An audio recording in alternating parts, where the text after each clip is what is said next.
Hey everyone! Welcome to my channel, Kiran Battisa. I'm Kiran, and here movie and web series breakdowns. क्या हम नल को Marvel cinematic universe MCU में देखेंगे? नल कौन है? नल मार्वल कॉमिक्स का एक बेहद खतरनाक और ताकतवर विलेन है, जिसे गॉड ऑफ द सिम्बायोट्स कहा जाता है। वह वही प्राचीन देवता है जिसने सिम्बायोट्स को बनाया था, जिनमें वेनम और कार्नेज जैसे कैरेक्टर्स आते हैं। नल की कहानी का MCU में आना बहुत दिलचस्प और बड़े पैमाने पर हो सकता है। नल की उत्पत्ति। नल उस समय का प्राचीन देवता है जब ब्रह्मांड की रचना नहीं हुई थी और चारों ओर सिर्फ अंधेरा था।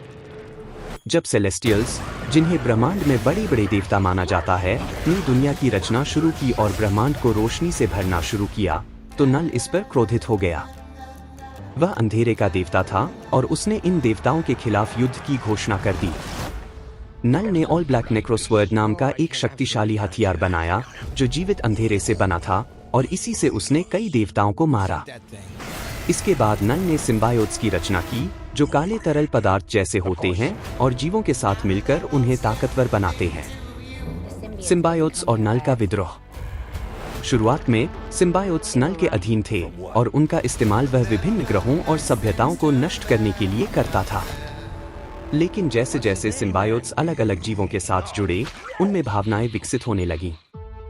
इस कारण उन्होंने नल के खिलाफ विद्रोह कर दिया और उसे अपने ग्रह क्लाइंटर में कैद कर दिया, जो खुद सिम्बायोट्स का एक विशाल सामूहिक रूप है। नल की वापसी। कॉमिक्स में नल की वापसी वेनम की आधुनिक कहानियों में होती है, खासकर डोनी केट्स द्वारा लिखी गई वेनम सीरीज में। लाखों सालों बाद नल अपनी कैद से बाहर आता है और फिर से सिम्बायोट्स पर नियंत्रण पाने और पूरे ब्रह्मांड में अंधेरा फैलाने के लिए निकल पड़ता है। वेनम, एडी ब्रॉक, इस लड़ाई का मुख्य किरदार बनता है, क्योंकि वेनम सिम्बायोट भी नल की रचना है। क्या MCU में नल की एंट्री होगी? मार्वल सिनेमैटिक यूनिवर्स में नल की एंट्री की संभावना काफी रोमांचक है, खासकर वेनम 3 या आने वाली स्पाइडरमैन फिल्मों में। मल्टीवर्स का कॉन्सेप्ट MCU में पहले ही आ चुका है, जिससे नल जैसे बड़े और खतरनाक कैरेक्टर का परिचय कराना संभव हो सकता है। वेनम 3 की संभावित कहानी। वेनम 3 में नल को प्रमुख विलेन के रूप में पेश किया जा सकता है, जहां वह वेनम सिम्बायोट को फिर से अपने नियंत्रण में लेने की कोशिश करेगा। फिल्म में सिम्बायोट्स की उत्पत्ति और नल का अतीत भी दिखाया जा सकता है, जिससे दर्शकों को सिम्बायोट्स की असली ताकत और खतरे का एहसास होगा। वेनम और अन्य सिम्बायोट्स को नल के खिलाफ लड़ाई लड़नी पड़ सकती है, जिससे एडी ब्रॉक का किरदार और भी नायक बनकर उभरेगा। नल की शक्तियां। नल के पास कई अद्वितीय शक्तियां हैं। सिम्बायोट्स पर नियंत्रण। नल सभी सिम्बायोट्स को नियंत्रित कर सकता है और उन्हें अपनी मर्जी से इस्तेमाल कर सकता है। असीमित ताकत। नल एक देवता है और उसकी ताकत देवताओं के समान होती है। वह ऑल ब्लैक नेक्रोस्वर्ड का उपयोग करता है, जिससे वह अंधकार फैला सकता है और शक्तिशाली देवताओं को मार सकता है। अमरत्व। नल अमर है और उसे मारना लगभग असंभव है।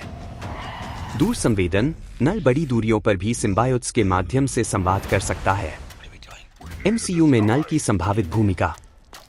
अगर MCU में नल को पेश किया जाता है, तो यह कहानी को एक बहुत ही गहरे और विशाल स्तर पर ले जाएगा।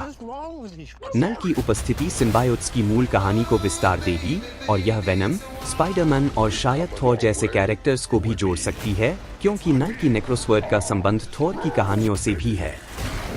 नल की एंट्री MCU में एक बड़े खतरे के रूप में हो सकती है, जो न सिर्फ वेनम के लिए बल्कि पूरे ब्रह्मांड के लिए एक बहुत बड़ा खतरा साबित हो सकता है। Please subscribe my channel Kiran बट्टीसा।